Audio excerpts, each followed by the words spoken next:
There's a moment in the first book of Samuel that is among the most moving in the entire Bible, and it concerns not a king or a prophet or a divine encounter, but a friendship. David has just killed Goliath. He is brought before Saul, and we are told that Jonathan, Saul's son, the crown prince, the heir to the throne, saw something in David that changed him permanently. As soon as he had finished speaking to Saul, the soul of Jonathan was knit to the soul of David, and Jonathan loved him as his own soul.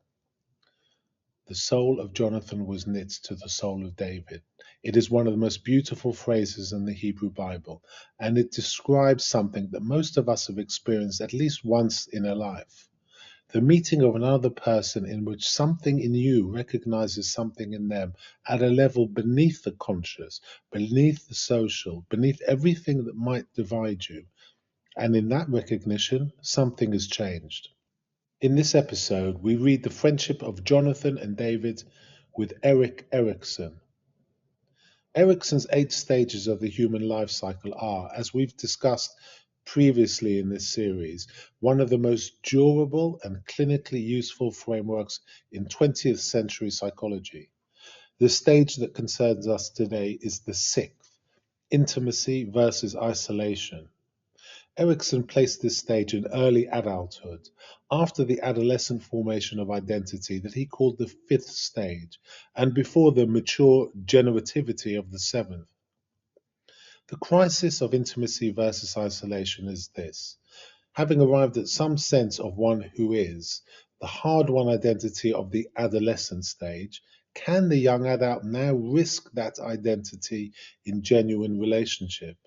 Can they give themselves to another person, to a friendship or a love or a community, in a way that is not a fusion that dissolves the self, but a genuine meeting of two separate selves? Erikson was very specific about what genuine intimacy requires. It requires identity. You cannot truly give yourself to another person if you do not yet have a self to give.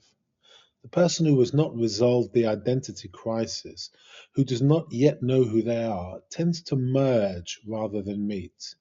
They lose themselves in the other, or they use the other as a mirror for their own unresolved questions. This is not intimacy, it is dependency or projection, or the confusion of fusion with connection.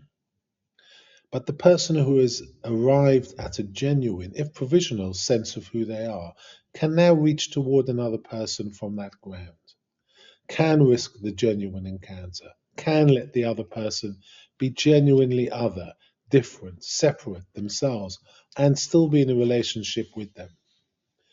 When we meet Jonathan and David, both are young men at the beginning of their lives as public figures. David is the shepherd who killed Goliath, newly arrived at court. Jonathan is the king's son, the skilled warrior who has been the military hero of Israel before David's arrival. What Jonathan does almost immediately, and this is what Erikson would find most psychologically significant, is an act of extraordinary generosity. He gives David his robe. He gives him his armour, his sword, his bow, his belt. He strips himself of the visible markers of his identity as Saul's son, as the warrior prince, as the heir, and gives them to the shepherd boy who has just walked in from Bethlehem. This is not a transaction. David has nothing Jonathan needs. It's a pure gift. Erikson would say, what Jonathan is giving David is not just clothing. He is giving David a form of identity, wrapping him in the garments of the warrior prince, equipping him for the role he will inhabit. And he is doing this while David is still a newcomer, still unproven in the role of courtier and military leader, still in the process of becoming who he will be. The truly intimate friend in Erikson's framework is the one who can see what you are becoming before you have become it, and one who supports the becoming generously without needing you to remain what you are now. Jonathan's gift is his vision of David's future, made tangible in the giving of his own garments. The covenant between Jonathan and David is mentioned 3 times in Samuel 1, each time with slightly different emphasis.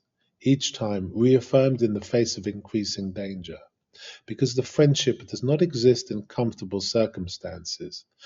From very early on, Saul suspects that David is his rival for the throne. He remembers the singing women, 10,000s against his thousands, and turns against him. He throws a spear at David, as we saw in our episode on Kohut and Saul. He plots to have David killed. And Jonathan, the heir to the throne, the king's son, is David's advocate, his protector, his source of information about what Saul is planning. Jonathan goes to David and strengthens his hand in God. This phrase, strengthened his hand, is the physical image of one person reaching out to support another, not with words of comfort, not with theological reassurance, but with the physical act of taking the hand of someone who is losing grip and holding it. And Jonathan says, "Do not fear. The hand of Saul my father shall not find you. You shall be king over Israel, and I shall be next to you. Saul my father also knows this.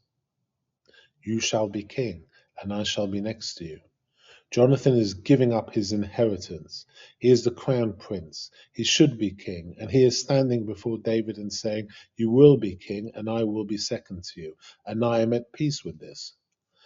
Erikson would find in this declaration the fullest expression of what he meant by genuine intimacy.